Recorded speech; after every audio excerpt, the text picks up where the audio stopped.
Welcome to leg 5 of the race to replace. Every week we dig into the Liberal leadership race where 5 candidates still are digging it out for the ultimate prize, a starring role in a multi-million-dollar Conservative attack ad campaign.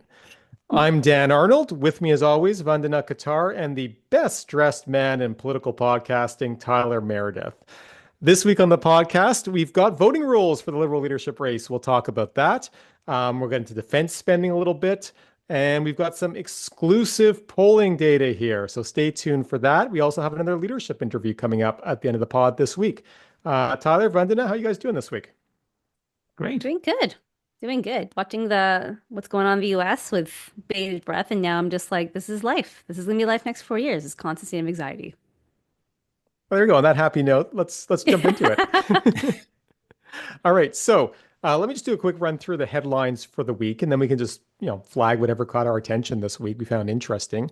But 5 candidates made the $125,000 non-refundable deposit last week, which means another $625K into the Liberal bank account. So yay for that.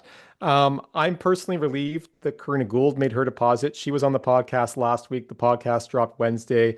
I was like, oh God, if she drops out 2 days after coming on the podcast, we're going to have a reputation. Bad omen. No one else is going to want to come on and talk to us. But she made it through there. So did Mark Carney. So did Christopher Freeland. Not surprising. So did Frank Baylis, our guest this week. So stay tuned for that. And so did Dr. Ruby Dalla, also still in there and at least putting money into the Liberal bank account, if nothing else. I don't have a full Pierre or Ruby this week, but I will say, as a little bonus Pierre or Ruby segment, between Pierre Poilievre and Ruby Dalla, which one of them posted a meme this week that had Justin Trudeau as Dr. Evil and Mark Carney as Mini-Me? Anyone want to guess? Oh, come on. That's so easy. It's got to be It's Ruby. Ruby. Yeah, when you say it's too mature for Pierre Poilievre, that's a sign that maybe your campaign is a little bit off the mark for what they're going for. Okay, so final deposits are due on February 17th, next Monday. So perhaps by the time we record next week, we will not have 5 candidates anymore in the race. The French debate will be the week after, March 24th, also a Monday in Montreal.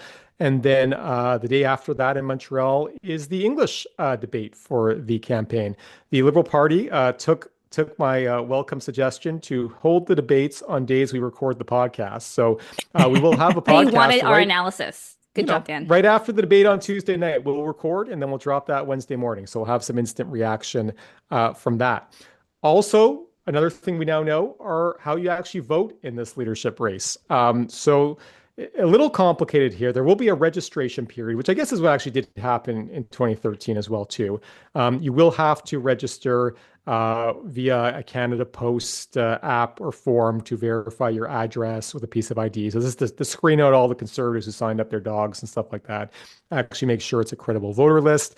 And then voting will open the day after the debate. All the way up until March 9th. So people will have about 2 weeks to vote.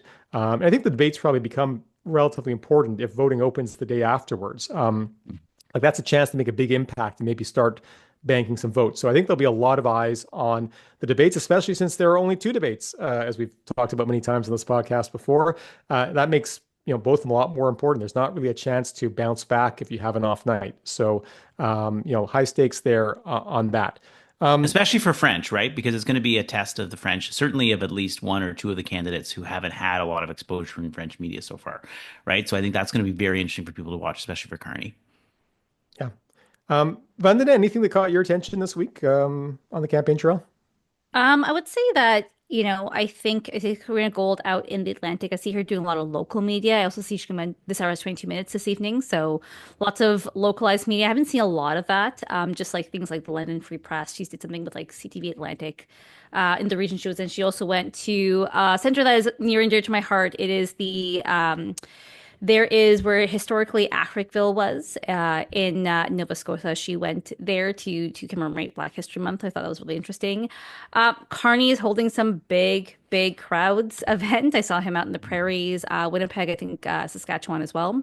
And then I saw, Christopher Freeland doing some, home events. Those are also important events, like with local organizers in people's houses. And Frank Baylis is in Calgary. So I think people are still doing their thing. I feel that you're seeing some policy come out that we're going to talk about it later on.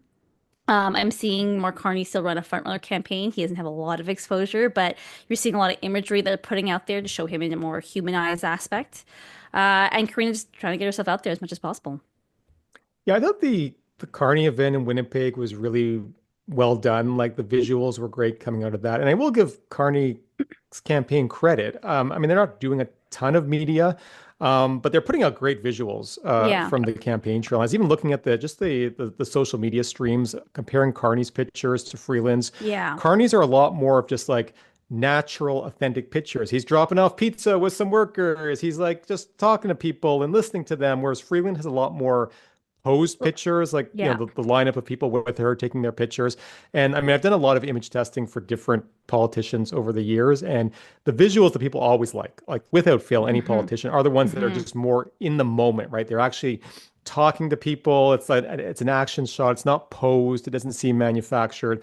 And I think the Carney campaign has done a better job of getting out those types of visuals compared to the Freeland's campaign, which just feels more like posed pictures with people. Well, big congrats to Mike Macca and the team on the road with him. But also on fun fact on the Winnipeg trip, that room, there's apparently a huge crowd outside as well. They were at capacity. So I think that reminds me, like I do not want to fly too close to the sun here, but I would say that reminds me back in the day, some good times we had early on. I don't want to like evoke it, but that I haven't seen those crowds in a while. So I think that's quite impressive.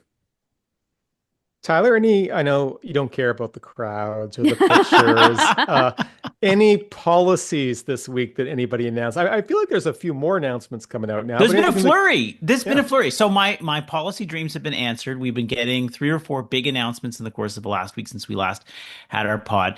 Before I get to that in a second, I just want to say on the voting procedure, so funny enough, I used to be in PMO policy, the person who had the public services and procurement file, which I have to tell you is one of the worst files in government to have because you've got like Phoenix and defense spending and all that stuff. But nominally, like touch the Canada Post file. I did not know that Canada Post actually had this identified verifier capability. So I'm not sure how that's going to go. We'll see. It's interesting use of Canadian technology right now. And it's probably an interesting logistical choice that the party made, but that was news to me. Anyway, so on to the policy stuff. Look, there has been a lot of announcements in the course of the last week. In fact, so many that I think actually they may not be getting the sufficient traction in media, earned media, that they probably could or should in any other context. Which may be unfortunate because we've actually seen a lot of big stuff. So we had first, Karina Gould made a very big announcement, $100 billion housing plan. I won't go through the details. You can go and find it online. Otherwise, my colleagues would accuse me of having to do a director's cut like we did last week on carbon taxes. But what was fascinating was like, that's $100 billion. And then that was followed up later in the week by kind of dueling commitments from Carney and Freeland on NATO spending. Carney originally said that he would meet the 2% NATO commitment by 2030. Freeland followed that up by saying 2027. And that's interesting. And I'll come to this in a second in terms of the fiscal cost. But then today we had Chrystia Freeland out announcing that she would produce a fairly significant reduction in middle class taxes in the second tax bracket by 1.5 percentage points, in addition to some other stuff on grocery pricing and controlling fees for Canadians. And every candidate so far seems to be kind of hinting at the fact that they want to do something in the tax system. Carney has also said he wants to do a middle class tax cut. And of course, we previously covered Karina's commitment on the GST. So there's been significant policy in the last week. I think one of the really interesting takeaways from all of this is fiscal, right? Like this is pretty significant spending that we're talking about. In the case of Karina Gould's, housing plan, that's $100 billion just on housing, which was then endorsed by Adam Vaughan. So $100 billion And endorsement. Tyler, There you is go. that like affordable housing? Is that housing affordability? Not to go into the weeds of it, but just It's something a like this, yeah. it's a combination actually. So she actually had some interesting stuff on first time home buyers incentives, but she put the majority of her emphasis on supply side measures, both for market based rental and for affordable housing, including co-op and homelessness initiatives. I actually think that's probably why Adam Vaughan endorsed her. We all know Adam's been a huge advocate around affordable housing, especially on anti-homelessness initiatives. I'll just say Adam Vaughan was an architect of the first national housing strategy at 20 billion. We're now 5x on that with Karina's housing plan. So anyway, that's a significant. The Adam Vaughan endorsement price has inflated dramatically in recent years. I remember when he was Yes. when Jerry came and said he's agreed to be one of our star candidates, and we were so excited. Yeah. I was so excited. Yeah, I was everyone's like, like, oh, I whoa, thought he he's a ran for the liberal? NDP. This is shocking. Yeah. That was my thing. I'm like, Yeah. oh, okay, he's on too. That's good to know. I actually saw him last week in the Path. I ran into him the day he announced that he was supporting Karina. Oh, really? Yeah, That's cool. yeah. And then just to underline, yeah, sorry. So is the bottom line then that like, you think the candidates are just going to run bigger deficits, or do you think there's something else coming? Like they're obviously right. This is like the Ontario election. Like everyone's just making promises all over the place, and no one's got a plan to pay for them. I think it's a. You sound like a Tory, Dan. Like you sound like a Tory. Well, I would. I'm not the Tory. The Tory is the one promising a $50 billion tunnel. Like I think everybody's That's true. making reckless promises there. But so that's exactly it, right? There's a reflection of the time, and I think we're in a time now, politically, provincially, federally, where there's so many demands on the public sector. There's so many demands on spending, whether it's for housing, whether it's for defense, decarbonization, affordability measures, et cetera, healthcare. That there isn't just really a semblance of fiscal discipline. Not that that matters necessarily. I mean, I think, Dan, you're the pollster, but I think most Canadians would kind of say, if given a choice to invest in these things, which are all seen as critical, we probably need to do those things. And given, frankly, kind of the challenges that we face, both for economic growth and also, some of them existential, including the defense commitments, I don't think there really is a choice, right? And so there will come a time in which governments need to think about how they pay for this, whether that's through cuts elsewhere in government, and we actually may see some interesting hints from the other candidates about doing that. I mean, Mark Carney has said, in fact, including in the last week, that he wants to undertake a version of a cross government savings initiative. I won't call it Doge because I think that would be pejorative, but he's certainly indicated that he wants to control the size of the public sector. So how you balance these things is going to be really, really tricky. And just to put it into context, right, the defense commitment on its own, just one commitment on its own. If we want to meet either in 2027 or in 2030, excuse me, the 2% commitment just to keep up with what's happening with economic growth, that's probably in the range of $15 to $20 billion a year on top of an existing deficit that's somewhere around $30 billion, right? So these become monopoly money numbers to a lot of Canadians, Dan. I think your research shows that people don't really understand these big numbers, but I just think it's really interesting that we're at a time in which we're making pretty sizable commitments, and there hasn't been a lot of discussion about how to pay for it. But look, I asked for policy, we're getting policy. So 15 billion, you can get a mile of tunnel there, right? Like this is, I find it interesting. This because I still remember in 2015 when we were going to say that we will like run deficits, and that was okay. And I remember when McNair said to me, like, the public doesn't really care about deficit or spending at this time. And then it became an issue, I think, recent years, and Pierre Poilievre was able to capitalize on it. And maybe it's because the economy was slowing down, people were worried about it. But I think this proves to me that in times of stress, and Donald Trump is a time of stress, people are like, yeah, whatever, we don't care. And that people who are like, I'm going to go to the center and like, we're going to be different from the prime minister, and everyone's pretty much just doing the same thing. So I find that interesting. 100%. I also find it interesting because you're right. There's a lot of policy, being pushed out, and they are interesting policy. They're affordability measures, and they're not being picked up. There's two things. I think one, again, I think a lot of people are focused on Donald Trump. I think, I always going to say that there is a bias factor because it is two women. And I think people are just really interested in Mark Carney. But I also think it's very interesting because Chrystia Freeland was such a get for us.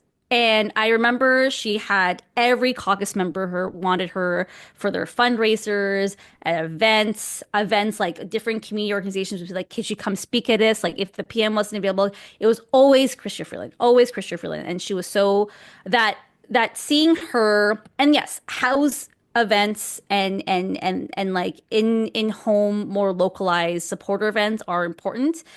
But there was a time that we could get a huge crowd for her. So I'm quite surprised we haven't seen that. But I also, as much as like I do respect her, I think she's done great work in NAFTA. And this wasn't our Mulcair Minute, but there was a conversation about, is it because of, she's too tied to the prime minister? And I actually think a lot of people were still uncomfortable with how she ended things. Yeah, And that has 100%. affected it. Yeah. And I think how the first beginning of her campaign, she talked about it a lot, like being on breakfast television saying, and she talked about you didn't fire your finance minister. Like she is still holding on to it. And I'm sure what happened to her was very hurtful. I'm not, judging her on that. But I think it definitely, like the way you torpedo the party, like I think that has affected her ability to bring out a crowd against, like in a time when you're looking for liberals, right? So I used her a lot on Ox Tour, all three campaigns, and she was popular. So I find that interesting because it's such a divergence from what, over the years of being in prime minister's office, the amount of people who would ask for her. So, having spent months and months putting the focus on better customer outcomes in wireline internet, I give you a shift to how we can affect better health outcomes. So let me take you listeners to the not too distant past, when our entire health history and medical records were in our own heads or on scraps of disjointed notes, and maybe in the files of one provider. Remember how it was kind of a crapshoot to accurately communicate what might be critical information to other doctors or care providers. Have you ever taken such and such medication? Maybe. I think I have. What was the dosage? I don't remember. Well, our presenting sponsor, Telus Health, has had a massive impact here in Canada and around the world on diagnosing and curing that problem.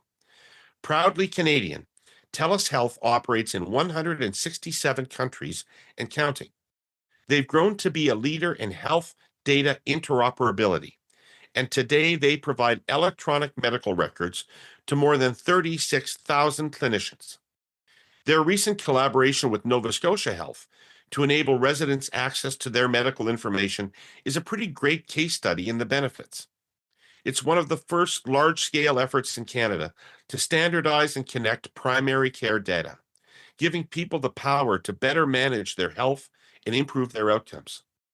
In practical terms, it means patients have seamless and secure access to their own health information. I would say any tool that helps us convey information to keep ourselves in good health is always welcome. But sometimes, as we know, situations become acute, and the need to communicate medical history instantly, accurately, efficiently with clinicians and care providers becomes even more critical. And this is just scratching the surface of how TELUS Health can help. Stay tuned. Well, you hijacked Tyler's policy conversation with a Sorry, nice I little didn't mean to. segue to politics there, which Ops. I'm sure the We audience, always come back to ops. the listeners appreciate that. But I will come quite back to the one issue raised, which is actually a Christopher Freeland policy here, which is the 2% GDP target. I went to the unanimous consent segment. We did this a couple of weeks ago, and this is where we each kind of look at a specific policy, and Tyler through the policy lens, myself through the public opinion lenses. Will this help the Liberals in a general election? Vandana, will this help the Liberals or the candidate get votes in a leadership race? And look at the commitment to hit the 2% GDP target. Now, like everyone has made this commitment. I think Carney and Baylis have said 2030. Freeland and Gould has said 2027. In fairness to Ruby Dalla, we should tout her defense policy of taking Canada out of NATO. We won't get into that here on this segment, but That's so Tyler, equivalent to the Green Party. Jesus, sorry. what do you think? Like, is this a yay or a nay for you when it comes to a policy in terms of the 2027 target specifically? Yeah, look, it's table stakes, right? Like the US is talking, I mean, Donald Trump is talking about 3%, 4%, 5%, right? And we're still stuck on how do we get to 2. Now, to be honest, I mean, Canada has actually seen an increasing commitment and spending towards defense. Ironically, one of the things that I think the Prime Minister did not take sufficient credit for in his time in office was the fact that he actually started a fairly significant increase in defense spending that had reached a historic low actually under Jason Kenney as defense defense minister at the end of the Harper government when it was just under 1% of GDP. And so we inherited that and took it to somewhere, depending on which year you want to look at, 1.4, 1.45, 1.5% of GDP. And so that's that. And remember, it's in GDP terms, right? So it's growing with the size of the economy. And so as the economy grows, you have to invest even more than you may have originally anticipated. And so in real dollar terms, right, we have grown defense spending 40, 50%, depending on how you want to measure it. And I just think that's something that the prime minister has not really ever wanted to go out of his way to take credit for. It's maybe kind of weird. There's a whole other perhaps psychological discussion about why that is. But I just think it's 2% is now table stakes, right? And many of our allies are getting further ahead of us. And if we want to get beyond 2%, let alone, the 15 or 20 billion that I just mentioned we have to make, that's a significant pivot that we're going to have to make politically, economically, and just even thinking about how we're going to pay for it. Because the fiscal framework today cannot sustain that level of commitment at the same time as we have other pressures that politically are just as, if not more, valuable around healthcare spending or whatnot, right? And so how is that going to shake out? Is that going to involve a corporate tax increase? Is that going to involve some degree of cuts elsewhere in the system? I don't know. But I mean, I think that will define our politics over the course of the next 3 or 4 years, in part because Trump has made it a very significant expectation. Okay. That sounds like a cautious yay from you on this Yes. one. Okay. Yes, it is. I think the challenge, though, is like we don't know how to spend it necessarily, right? Like we could dump a whole bunch of money into increasing pay for the reserves and for the Canadian Armed Forces. That would be, maybe helpful, but there's only so much of that you can do. You can't build ships immediately, right? You can't build and acquire aircraft immediately. There are lots of international supply chains that we have to compete with. And so if we're going to meet 2027, that's really a stretch target. I think it's the kind of stretch target we probably need right now, but like that's a stretch target. And so perhaps Carney and others who've said 2030 are actually being a little bit more realistic. Yeah, I'd say from a public opinion perspective, I probably lean more towards the 2030 target as being the more Yeah. one that works just from a kind of how you build a platform perspective and what that means. I actually have some polling in the Toronto Star today from Polera on this very question. So asking Canadians straight up, do you support Canada increasing defense spending to hit the 2% target? 54% support, 28% oppose. So, it's over half, but it's not a strong support, overwhelming number. What's interesting, though, is I set this poll up with a bit of a split sample. So half of the survey respondents got asked that question directly. The other half, I added a one-line preamble beforehand that said, Donald Trump is asking U.S. allies, including Canada, to increase the amount they spend on military defense. And then the exact same question afterwards. And when you put the Donald Trump stamp in front of it, support drops 5 points, opposition rises 7 points, and then it becomes a bit more of a mix, 49-35. So I think, anybody who is doing this, you don't want it to be seen as you're doing this because of Donald Trump. The Trump brand has negative brand equity right now in Canada, and attaching him to anything, say if you were copying his American First slogan, for example, I think that is a negative these days in politics. And why I kind of come down on the nay side, I think, for at least 2027 is just from a kind of a, opportunity cost. Like if you said this is 15, 20 billion a year, you can get a lot more than 54% of people supporting giving $15 billion to seniors for old age security or pumping into healthcare or something else, right? So if you're putting a platform together and you're just absorbing a large chunk on defense spending, which is not that popular, I think you maybe limit your ability to do other things that are more popular. So I lean a bit more nay on the 2027 target, at least. And But just to put this, this, oh yeah, go ahead. sorry, I was going to say, just to put this into context, because that's really important to your split sample. $15 billion, okay? By comparison, the early learning and childcare program is about $7 to $8 billion a year. So you could basically do 2 childcare programs for the cost of meeting your 2% NATO. Oh. Yeah. Vandana, what do you think? Is this a vote winner, a vote loser when it comes to leadership? I don't think there's much difference between 2027 or 2030 for Liberals. I think people who are dialed in, who watch the shows, who know that this has become like a political issue. It's mainly an Ottawa bubble issue, and people who are like really niche into that kind of policy. So I think people, as long as they know that we're working on something for defense spending, mainly because of what's happening with Trump and just generally like dealing with allies and whatnot, I think they're fine with it. Do I think it's gonna make Liberals feel like, ooh, now I'm definitely gonna vote Carney, or ooh, I love Karina's policy on this, like, oh yeah, Christian got it right. Like, I don't think that's gonna happen. I think people just know like this is something we have to deal with, And I don't think there's much light between any of them. I think in terms of really understanding what's what, I think this one needs to know like, okay, that's checked off, and then that way, conservatives or like won't push back on it. And I think most people know that whatever Donald Trump asked for, you can meet it, and he'll ask for something else. So it doesn't really matter. So nay. All right. We've been denied unanimous consent, unfortunately. Just before we leave the unanimous consent portion, I just want to say, what's interesting, I think, in all of these announcements that we're starting to see, right, between defense spending, between the income tax cut, and some of the other things, especially in Christia's case, we are watching before our very eyes the post-finance minister version of Chrystia Freeland. Because the finance minister version of Chrystia Freeland, I think, would be looking at some of these things a little bit differently. And again, I just, as a practitioner of this stuff, as somebody who's been at finance, I think that's super interesting because it tells you a lot about how anyone who sits in that chair, Dominic LeBlanc, we all love him. He's got fantastic political skills, but even he is going to face difficulty in how he's going to say no to people and how he's going to turn down things that he knows are the right thing to do, even if the former finance minister version of himself would have said, "Oh, you got to do that." It's like there's no question, right? So I just think this is interesting to watch that evolution because, when you step out of 90 Elgin, you actually have real political choices you have to make. All right, let's move on. Oh, I was just gonna say, like, is it the no or is it the how you say no? I think there's a lot more to relationships. Like when it comes, I'm trying to think of Bill Morneau, and was he like, I think there is a hard time for me to a finance minister, but I'm trying to think of Dom and trying to like find ways to laugh off the no and be like find something else. So I'm just curious, like you said, I haven't worked at finance, like is it the no or is it how you say no? Is there like a no but acceptable? Like what do you think? It definitely requires a high degree of emotional intelligence around how you do that stuff. And Bill Morneau, to his credit, actually was not bad at maintaining good relationships with people. It just happens to grate on you over time, right? And some people look at it as a game of like, if I say yes to this, then that will buy me some credit with somebody else down the line that I can then trade on. It's like it doesn't really work that way.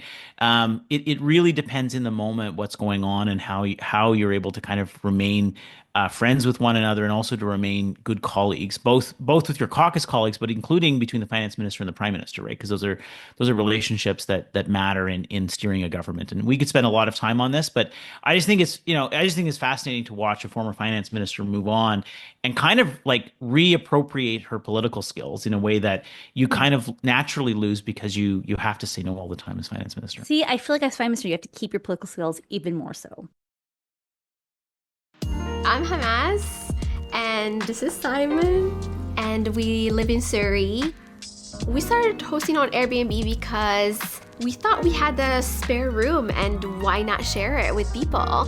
When our guests come in, first thing usually they ask is, I'm really hungry, it's been a really long flight, can you recommend a place? Usually Simon is really good with that. He knows all the good spaces. Because we got a lot of good reviews and people commented on the overall look of the space, I was like, okay, maybe I can do this for a living. It actually gave me the courage to start school in interior design. It made such an impact on us financially, and I don't know, I think we're happier because we started Airbnb for sure. well, let's move on to our next segment. And for the first time in a long time, Liberals want to talk about polling. So let's talk about polling here. And boy, things have changed. So I'm going to talk first about just general horse race polls and what that might mean for the leadership race, because I think this is a different objective, a different prize. I've kind of been doing jokes at the start of the episodes about the prize, but the prize is looking better and better as we go every week down this adventure here. And then after that, I want to talk a bit about polling about the candidates themselves and maybe kind of how much Canadians know about them and what that means. So in terms of just the overall horse race that we find ourselves in, some polls have the Liberals within 5 or 10 points. I think Abacus is hinting at a larger gap than that, but they still see some progress. I saw Nanos this week had the gap down to 8 points. It's kind of funny, a year and a half ago, Conservatives leading by 8 points had the Liberal caucus on the brink of jumping off buildings and on the brink of mutiny. And now Liberals within 8 points, everybody's popping champagne corks, but that's how momentum works. Leger, the real kind of jaw dropper of this week, has the Liberals within 9 points with Trudeau's name on the ballot, has the Liberals tied with Mark Carney as the leader under a hypothetical ballot. They had a Quebec poll out last week that same thing, had the Liberals tied in Quebec with Trudeau. had the Liberals leading by a large margin, close to 40%, with Carney as the leader. So look, I think a month ago, if we were being honest about it and having conversations with people, they were saying like, look, I just want to make sure we beat the NDP and that there's a party to come back to after this. And we're electing somebody to kind of save the furniture. I think increasingly Liberals are going to be looking at this race as like, we're electing someone who could beat Pierre Poilievre. Do we think that changes the dynamic of the race in terms of, how candidates are going to be, ranked by people? Vandana, what do you think about this? Yeah, I think it does. I think a lot of people have a strong aversion to coronation. So I think avoiding that is going to be really important. I think if it looks like Carney has it, people will just naturally not just be turned off by it. I think also you have to and also I think people might be like, okay, he won, so I'm gonna give Frank Baylis a shot. I'm gonna give Karina Gould a shot. Because he's gonna win anyways, right? So I think that can change things around. I think it's actually good that it doesn't look like Mark Carney so far is acting like I won. I'm the man. It's all good. I think I think part of the reason they're keeping him, close is that he still has to earn that. He still has to show the crowds. He still has to learn to be a politician, as he said himself. This gives me crippling anxiety. The closer we fight up to the sun, the more likely we'll burn ourselves. And I just feel like there's still we have not won. There's still I think a week is years in politics. A month, look at the month, has made a difference, right? Donald Trump has made a difference. Tomorrow might be another issue, can make a difference. And there's time to make mistakes. And let's remember, as much as, I think Mark Carney looks great so far, he's still relatively untested in a campaign, on a day-to-day campaign. So I think I think this can change people's minds. I think people, can think of, where else can I go here if he's going to win. I think also people might stay home thinking, okay, well, it's going to be a coronation. Why am I going? So that's what I worry about. And I think that's not good for the grassroots. So I do hope even for imagery, people still show a full on, race and that things can happen. But I also think we're a month away still and people can still make mistakes. Moments can make and break campaigns all the time. So I don't know. There's still a lot of things to go, but I think getting closer and closer gives me anxiety because, reminding all Liberals, there's still a huge uphill battle to win and we still got to earn that. I will just say, I get more crippling anxiety when we're down by 25 points in the polls. But when it's so close and you're I can taste it. And then if you lose it because of something stupid, then you're pissed, right? Especially if you don't have control over it. So I think that's what makes me nervous. I hate to be the person to say, remember in 1993, the Progressive Conservatives came out of that election, leadership election, and were ahead of Jean Chrétien for a bit of time. Something that Mr. Chrétien reminded us all of when he last did his interview on Question Period. Look, it's it's a great time to be a Liberal. I think it feels a lot better, a lot more exciting, certainly in the context of this leadership race. But I think we can't take anything for granted, right? Because I think part of this has clearly been Mark Carney. I think anyone who's not reading the data would be probably mistaken to take the impression that he's not had a significant effect. He has. I think though we have to also remember that part of this has also been what's happened with Trump, right?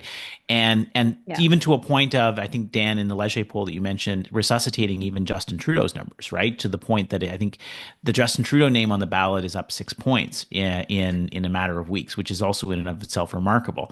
And so I say this because I think if Mark Carney emerges from the leadership race as the victor, which it does look like he may win, and that strength of his candidacy is about his economic credentials, he's going to run into a very early test on Donald Trump, right? Mm-hmm. And if there's a desire to want to go to an early election campaign, while we're maybe right in the middle of a fight on tariffs, there's going to be a really interesting choice about how we want to navigate that. And I don't know what the right answer is, but I mean, he's literally going to have to put his economic credentials to the test almost immediately in taking office. I do think, I agree completely. In terms of next election is certainly not guaranteed. If not, Poilievre's still the favorite. I think we're putting money on it on the next election campaign. There's still a change sentiment out there. Carney's going to get hit by a barrage of attack ads, or whoever wins will get hit by a barrage of attack ads. But I do think this has got to be good for the Carney campaign in terms of the actual leadership race itself. I mean, if there's one thing Liberals want, it is a winner. And seeing a poll that says this guy can beat Pierre Poilievre, even if it's a hypothetical poll that's not really based on much more than just the vibe people are getting from him. That's very difficult for anyone to say, like, no, I don't want to beat Pierre Poilievre. Like, that is a pretty compelling pitch for them to make to voters. And I think other candidates like Christopher Freeland then have to kind of make the case that no, I can actually beat Pierre Poilievre, and the Carney polling is a mirage because he's not well known. And that's why I think something like the debate becomes very important for Freeland, because she's going to have to actually show that, okay, hypothetically in polling, Carney's the most electable, and I have to show people that when it actually comes to being on the stage and delivering the goods, I'm the one who actually can deliver the goods and can perform in a campaign. So I think that's kind of the test she kind of now faces heading into a debate, is to show her electability through performance, because it's not showing up through polls right now. Mm-hmm. Okay, I want to talk a bit more about that, which is now kind of how much Canadians know about the different candidates in the leadership race. So this is some Polara polling that we did. Exclusive. Breaking news, breaking polling news here. We'll put this publicly later this week, but this is your first taste of it here. So we tested name recognition of the candidates in the Liberal leadership race. Did it a little bit differently, though. I know a lot of polls just ask kind of like favorable, unfavorable. I want to just know how much people know about the candidates here, and like, do you know a lot about them? Have you heard their name? Do you not know anything about them? And when it comes to name recognition, like, the numbers actually are pretty high. You've got 79% of Canadians who say they know who Christopher Freeland is. 70% know who Mark Carney is. 43% Karina Gould, less when you get down the list after that. But I will say, this is a question that always gets overstated on polls. People don't want to sound like they don't know what's going on. So they'll say, oh yeah, I've heard of this person, even when they haven't heard of this person. So to kind of do a bit of a baseline for this, I also tested Canada's best dressed podcaster, Tyler Meredith, on this poll. Anybody want to guess what percentage of Canadians say they know who Tyler Meredith is? Oh my God. 24% of Canadians say, I know who Tyler Meredith is. What? So either our ratings are really, really good, or there are a lot of Canadians out there who just say, like, oh yeah, I know who that is. And I've vaguely heard of someone like that. So that's why when you say these other numbers of, 80%, 70%, take them with a little bit of a grain of salt. It's probably not that high. And also, when you ask the more in-depth question about familiarity, which is, do you know a few things about this person? Then it drops to 53% for Freeland, only 38% for Carney, 10% for Gould. So, the interesting thing there is that, in Quebec, it's even lower for Carney. Only a quarter of Quebecers say they know a few things about him.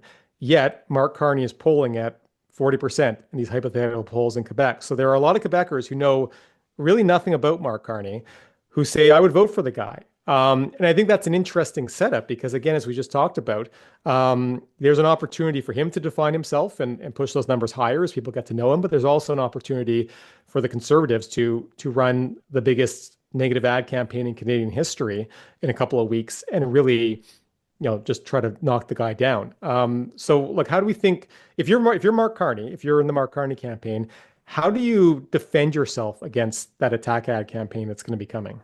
I mean, if they're attacking him as being, a rich guy, like I saw their posts that he had these $2,000 shoes as Pierre Poilievre was a $2,000 parka, but like when he was in the North. But like, I think like what he's going to try and do is try to show him as the everyday person.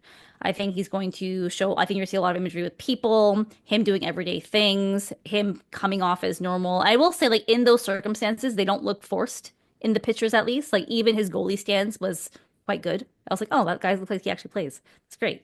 At least based on what I see from my son. But like, I mean, so I think you'll see a lot of that.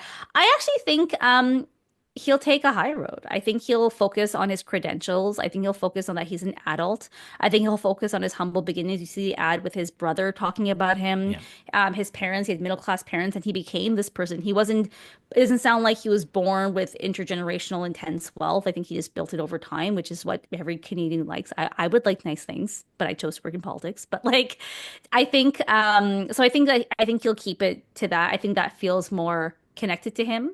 And that he has a plan to defeat Donald Trump, that he can be captain Canada. So I think that's what he'll do. I don't think he'll really lean into the attack ads. I don't think he'll go down to like a negative campaign. I think and maybe there'll be negative campaigns around him, but I think he himself will be like, I have a plan, I have an adult. And I think Canadians want an adult. And I think he'll lean into that. Tyler, what does he need to do here? So he's better known than you are. but he's still not well known. How does he defend against the attack ad campaign that's coming? Well, so I think, and you see a version of this in the first big video that he did a few weeks ago, where he lays out a little bit of the history, especially his time during the 0809 financial crisis. If he's got one really good, strong trump card, it's his economic credentials, but specifically trying to bring it back to a memorable event that people, for the most part, unless you are a Gen Zer, lived through and experienced some pretty horrible things about, or at least saw horrible things going on in the rest of the world, even if they weren't here, right? And generally speaking, Canada is looked at as having gone through that experience quite well. And so the more he can talk about specific examples about, companies that avoided, for example, in the auto sector, auto parts companies that avoided the kind of fate that befell a lot of their American counterparts, that will really help to reinforce, I think, the actual relevance of his credentials to the average Canadian. Because showing lines on a graph, don't get me wrong, like I quote those statistics all the time on Don't Twitter. show me that. Don't ever show me that. You got to make it real, right? You got to actually show people what did this actually mean in your life. And I think there are some industry specific stories. And what's interesting is this week, and maybe we'll talk about this later, this past week, Carney actually started to go to some of those workplaces, right? He made his first foray into meeting with union workers. He went to Unifor. He went to see folks in Windsor. That's important because I have to tell you, I was really wondering in my mind, what was it going to be like for him to walk on a shop floor? We've seen Pierre Poilievre walk the shop floor, right? And do a lot of events with Unifor, with IBEW, with LAUNA, with lots of different unions, very male unions, right? Especially in the building trades. And I think, he did a roundtable. It seemed like it was a bit of a tighter event, but he pulled it off well. And I think his press conference went well. And so the more that he can do those kinds of things that ties his history, his leadership, his experience to very specific, relevant things right now, especially in the context of dealing with Trump, because it's a crisis that we're facing, right? And how those credentials that he has would be immediately tested as prime minister. That is what's going to insulate him from any of the attacks that come at us. And I think Vandana is right that Poilievre is going to continue to focus on the stuff that makes Carney look like an elitist and out of touch guy who spent his time outside of Canada. And to an extent, the Canadian public, I don't know if this pops in your data, Dan, but I suspect the Canadian public already knows that. If they do know something about him, they expect that. And they're maybe willing to overlook some of that stuff right now. Yeah, it's interesting to think about how they would go at him. I really like your example, Tyler, of talking about the 2008 financial crisis, because it's kind of the Conservatives can't attack him on that because that was Stephen Harper who was prime minister back then, right? And I was trying to think of this, like, if I was running the Conservatives, and focus group testing ads, like, where would I want to take the attack on Mark Carney? And the first thought I had was, well, they should do it to him what the Republicans did to John Kerry, right? Who was this war hero. Everyone liked his military history, and they swift boated him. They just basically undercut all the credibility John Kerry had as a war hero. And I was like, well, maybe they should go after Carney's strength with his, he's a good economic manager, and just find all the stats and the data points to show that he was actually a terrible Bank of Canada governor and he was awful and he ruined the economy. But you can't really do that because Stephen Harper was the prime minister back then. So you can't be like, well, boy, Canada's economy was terrible and Mark Carney was Bank of Canada governor. So I think that does inoculate him a little bit on that front. So I agree with both of you guys in terms of visuals and message to get out there. I think tactically, though, if I was suggesting one pivot for the Carney campaign, it might be to get him a little bit more out there and do the media. You mentioned Vandana, the Karina's on 22 Minutes this week. Put Mark Carney on 22 Minutes. We know he's good in those situations. He was great on the Daily Show, because I think as long as Canadians don't know a lot about him, when that Conservative attack ad campaign comes, they're going to be a lot more willing to respond to the message there. Whereas if they get to know him a bit better, that first impression is harder to overcome. So, getting him out there and doing a bit more in the public eye just to kind of reinforce some of those positives that are forming, I think would be helpful. To his credit, I mentioned the Winnipeg event. There was some great Winnipeg Free Press coverage coming out of that event. There's a headline of, Carney pitches solutions, not slogans. He's in the phase 2 where he's getting great coverage. So why not do more media? And even if it's local media, try to get some of those hits there and try to maybe build up a bit more of those impressions of you. And maybe that makes you a bit more, gives you more defenses against the attack ad campaign when it's going to come. And to add to that, I think that's a great idea. I also think if he doesn't do media, even B-roll with people, where you can kind of hear him talk to people, get to know him a bit better. I think even that would be good. I also think for the wedge piece, even though Carney goes high, I think you're already seeing it on socials. I think I would if I was in the war room send all my influencer people to showcase and like present his credentials next to Pierre Poilievre, and I think that's already out there on like TikTok, on Instagram, and I would flood in like socials with that too. That's what I would do in the war room. Greetings, Canadian Political Pod listener. I'm your narrator, Gary, an artificial intelligence-generated voice.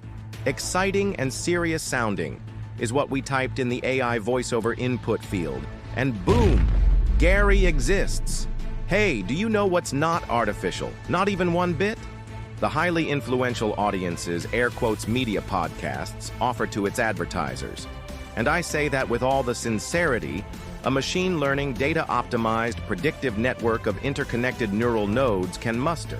Whether your ad message is on Curse of Politics, the Herle Burly, Hotel Pacifico, or the brand new Race to Replace, you will be reaching cabinet ministers, members of parliament, the political class, the C-suite, and corporate Canada, leading journalists, and tens of thousands of engaged Canadians. People saying this is a unique political moment is underselling it. Policy is under scrutiny. A party leader is being voted on. The Ontario election is underway. There will be a new prime minister. And then there's the guy living in the White House who calls us the 51st state. Does anyone remember another time like this? I'm instantly scouring millions of data points to answer my own rhetorical question. No, you do not. This is when you need to get your message to the decision makers. Email us at contact@airquotesmedia.com. You'll be dealing with Jill and Todd, who are real, not artificial at all people, and generally very friendly. Well, Jill is anyway. We're still deciding about Todd. And now it's time for the Mulcair Minute. I know more than most, believe me. My analysis as someone in politics for a long time, I think that Mr. Charest is going to make very quick work of Pierre Poilievre. All right, this week's hot take goes out to Tony Keller from the Globe and Mail, who had a piece just yesterday saying, does Mark Carney want a trade war with Trump over carbon emissions? He was going into in this piece the analysis of what we went into last week's podcast on the proposal from Mark Carney on how to make the pivot on carbon pricing, and goes specifically at Carney's proposal on a border carbon adjustment. We won't go into this in detail, but basically he's trying to make the case that Carney wants to have a trade war with Trump over the fact that we would potentially tariff dirtier U.S. products coming into Canada. I just have to say, this is so far-fetched. I mean, Mark Carney obviously has the strength of his economic credentials. That's obviously powered him a lot in this race.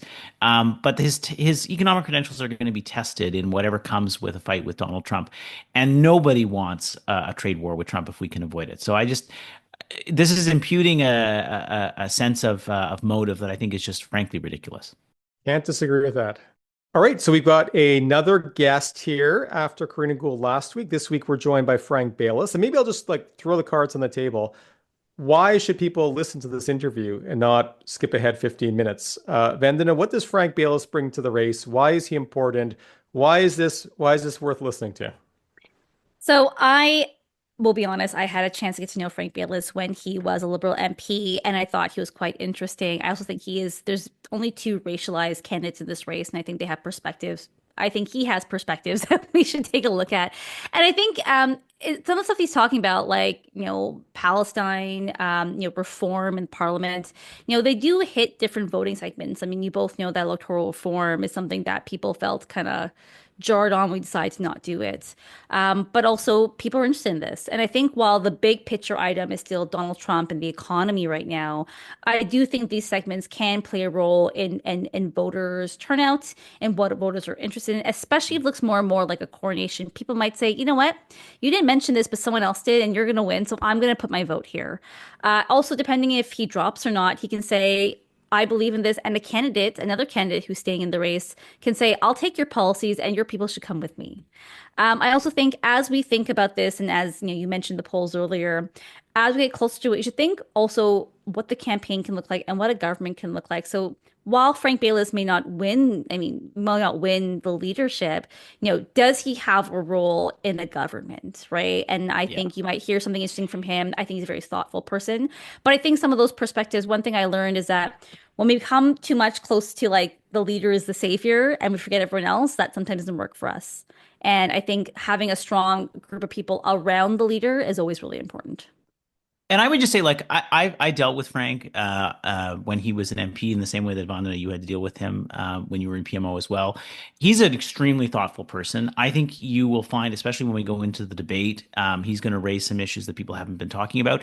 And if we've seen anything from the Conservative leadership race that happened a few years ago, there were other MPs that obviously were farther back in that race, thinking particularly of Scott Aitchison, who defined themselves around a specific issue. In Scott's case, it was housing, and he has made that his own and really helped to drive the significant lead that Poilievre has gotten on housing because of some of the ideas that Aitchison put forward in that leadership race. So you can have impact.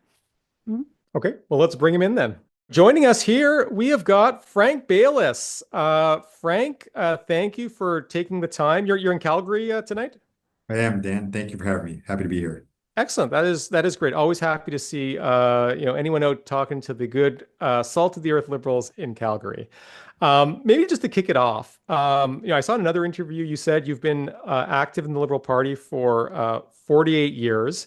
So you got involved when you were 3 or 4, I guess. But maybe tell us a little bit about how you joined the Liberal Party, how it all began, what attracted you to become a Liberal in the first place. So yeah, I know I'm 62. I joined when I was 14, young liberal. There's another guy that joined with me, a guy I knew from grade school, and that guy named Dan McTay. You might have heard that name. He went on to become a member of parliament for many years and that. And yeah, then I just been involved one way or the other for the last 48 years, 4 of which I was a member of parliament. But I've done many jobs in the Liberal Party. Obviously, I was at University of Waterloo. I was part of the university club there. Then I was in Toronto, worked for different MPs. I did fundraising. I was head of fundraising for Quebec when we introduced the Victory Fund, involved in the No campaign, obviously, during the referendum.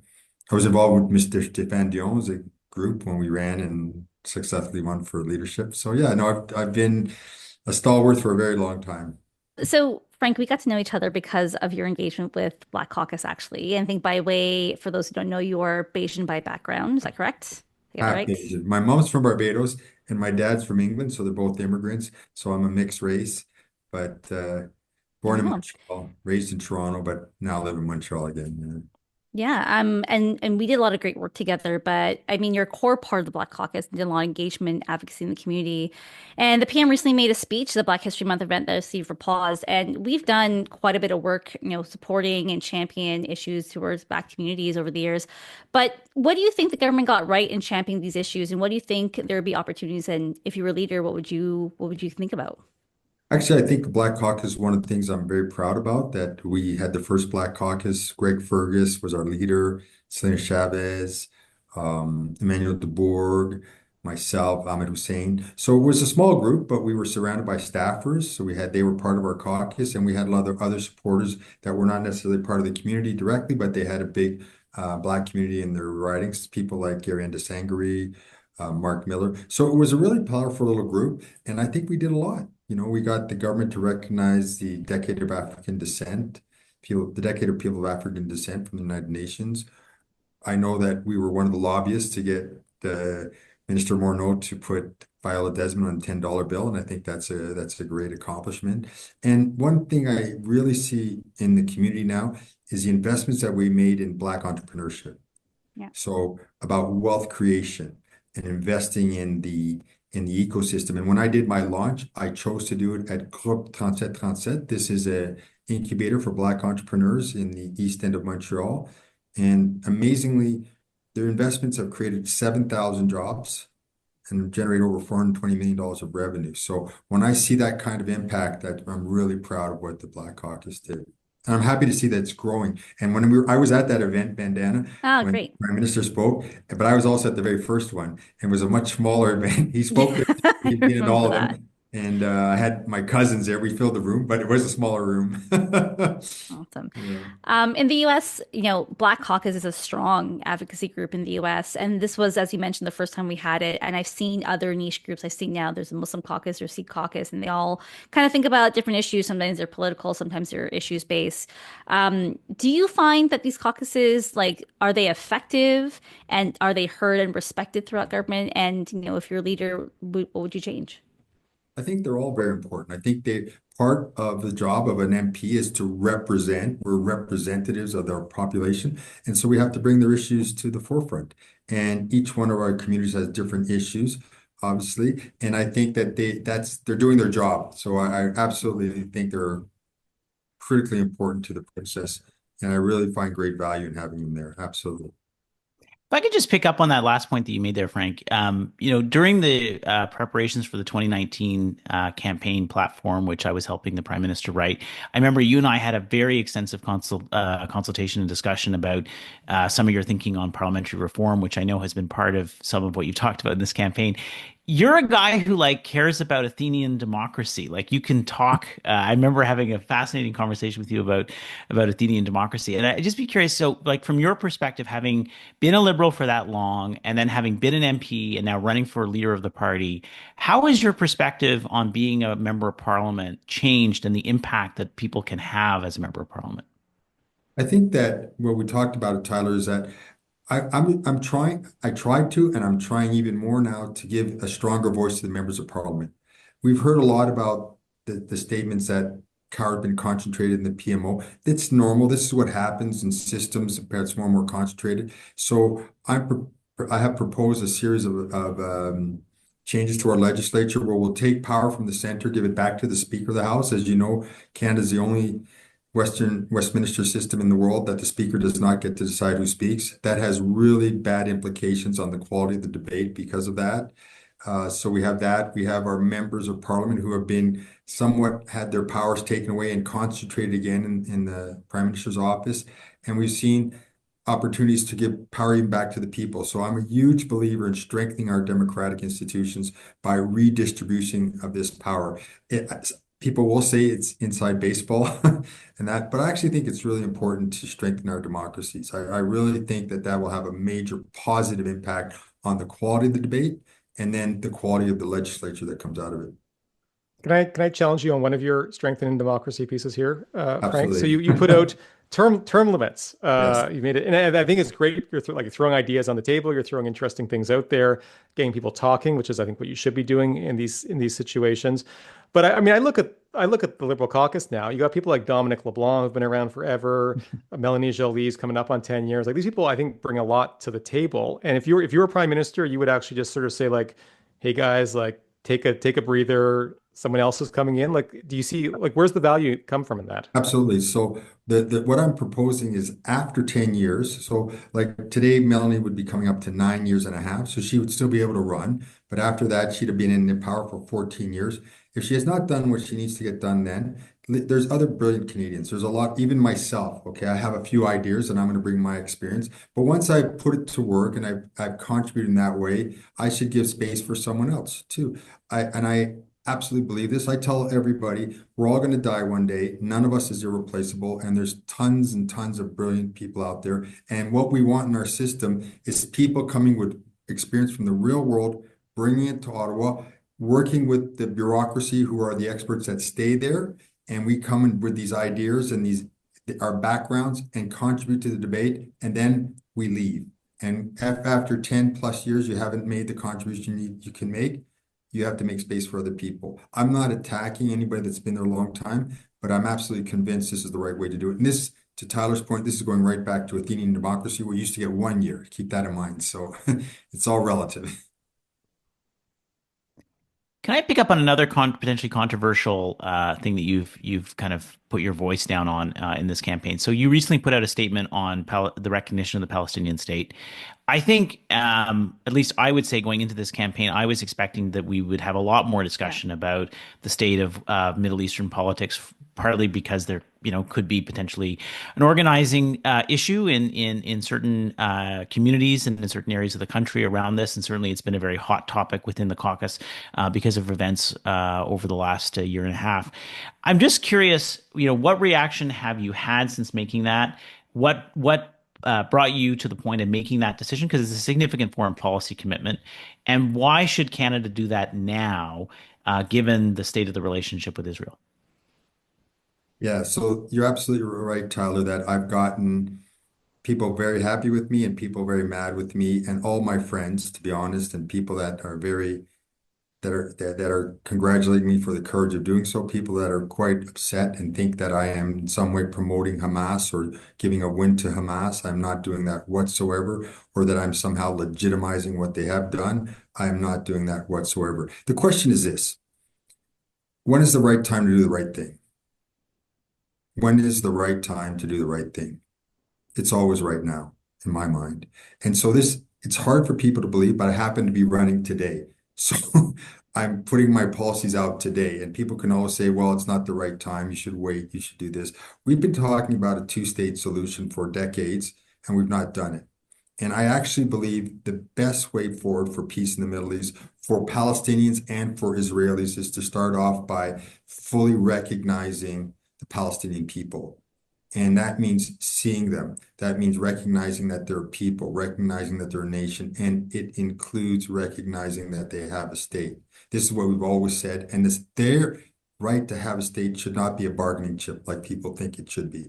And I don't think the way we've been going forward is working. So I fundamentally believe in this.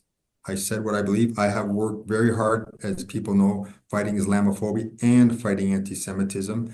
I think that this is the way to bring these people together. I know people are not that think that I'm somehow rewarding these terrorists and Hamas for what they did. Absolutely not. It's just that it's the right thing to do, and I happen to be running now. So I'm telling people what I'm going to do, so that there's no surprises in that. Just to take a little put on the opposition. So, I think we've seen Pierre Poilievre have his playbook kind of ripped up. He was talking about the carbon tax and carbon tax Carney, and he's talking about Trudeau, and now both those things are not going to exist. The PM will exist. He just won't be the prime minister. But, what do you think of his Canada First rebrand? And if you were the prime minister, how would you drive a wedge between him and yourself? Well, if I'm running up against Carney, what I'm going to tell everybody— I meant Pierre Poilievre, sorry. Yeah. Sorry, if you're talking about Pierre Poilievre, my mistake. If I'm running up against Pierre Poilievre, I actually think the contrast is striking. Pierre Poilievre, it would not exist under my term limit rules. And I think he brings nothing to the table. Quite frankly, he's an excellent professional politician. He's an excellent career politician. And the first thing a career politician wants to do, the very first thing, is get reelected. That's his primary objective. And he's done that over and over again. Listen, Pierre Poilievre has paid his house off. He's raised his family. He's this close to being prime minister. And when he walks out, he'll have a pension for life, well over $200,000 with cost of living. The system works for Pierre Poilievre. He loves the system. It's not working for me. It's not working for Canadians. That's why I'm being straight up with him and proposing these major changes. And I'm going to tell him, this is the difference.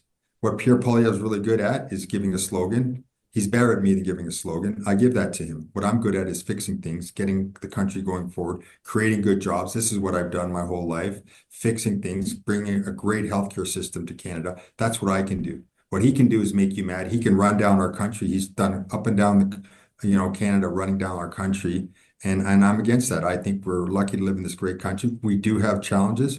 I recognize that, but we should be rolling up our sleeves and dealing with it. And you know what? Something else, I'm sorry, but I have to say this. They have not been working for 3 months. This is completely unacceptable, because Pierre Poilievre is saying, if you don't give me election, I'll hold my breath. I'll do everything to gum up the system. Just give me my election. Give me my election. This is not acceptable. And I'll tell the Canadians this is what he's been doing. And I'll tell them, guess what? You've been paying their salaries while no work's getting done. And it's because of him. People have to know that. And when they know that, don't think all of a sudden he's going to start working for you. He's working for himself. That's all he's doing.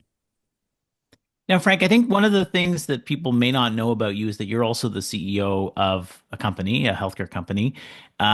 Can you maybe tell us a little bit about, what that means in terms of your own economic credentials that you bring to this race if you were to be prime minister? Yeah, so a couple things. The company's called Baylis Medical. I did not start it. My mother started it, and I have to, she's no longer with us, but I really have to underline that. I'm very proud of what my mother did, and I benefited from that. So there's a concept, what we call 0 to 1. Sometimes it's a lot harder going from 1 to 100. So when I started, I joined my mother. There were two of us, and then my partner, Chris Shaw, joined us. We were three. And then over the years, we built it from 3 to 10 to 50 to 100 to 200 to 500 to 1,000. And so I know each step of the way what entrepreneurs need. I know what the small business people need. I know what the medium business people need. I know what the multinationals need because I've lived all those steps and I know how to help wealth creation. So I'm constant. People say, hey, Frank, you're not known. I am not known in the auto bubble. I accept that. But I'm constantly asked to give talks to incubators, accelerators.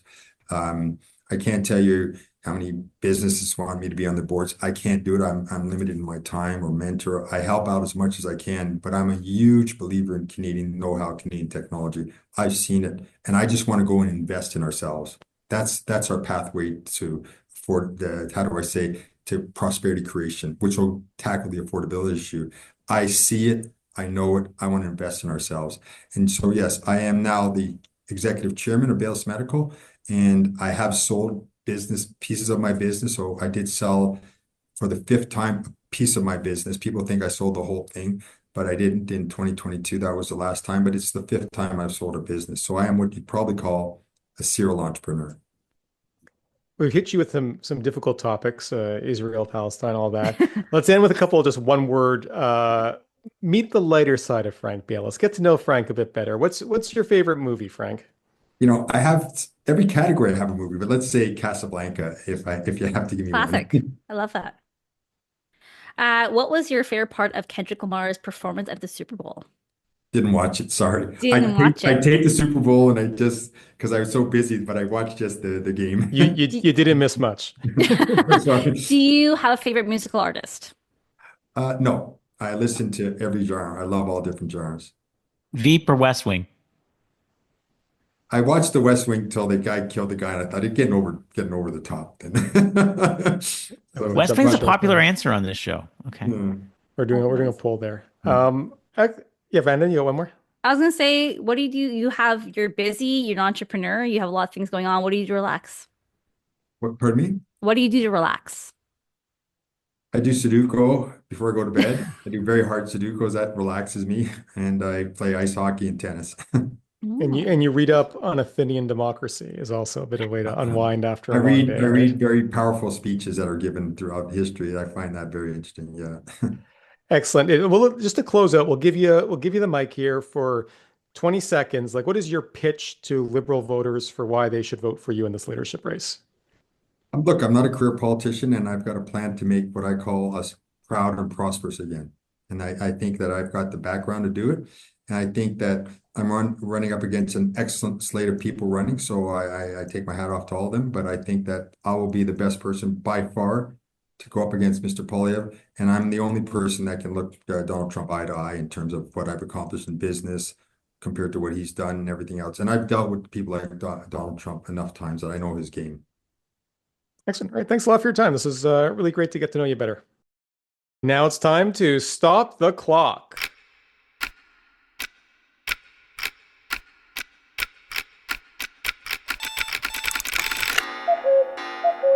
Maybe I'll just kick it off this week. This is what we do at the end of the show every week. We kind of give a thumbs up or a thumbs down to somebody who did something really well or really bad during the week.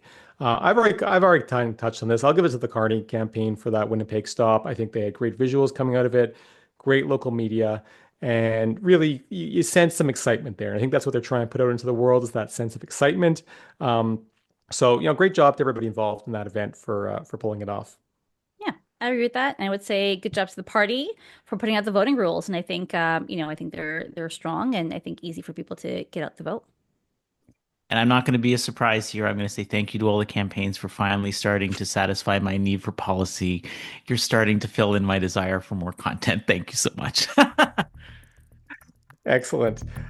We'd like to thank our presenting sponsor, Telus, and our sponsor, Airbnb. We'll see you next week on the next leg of the race to replace.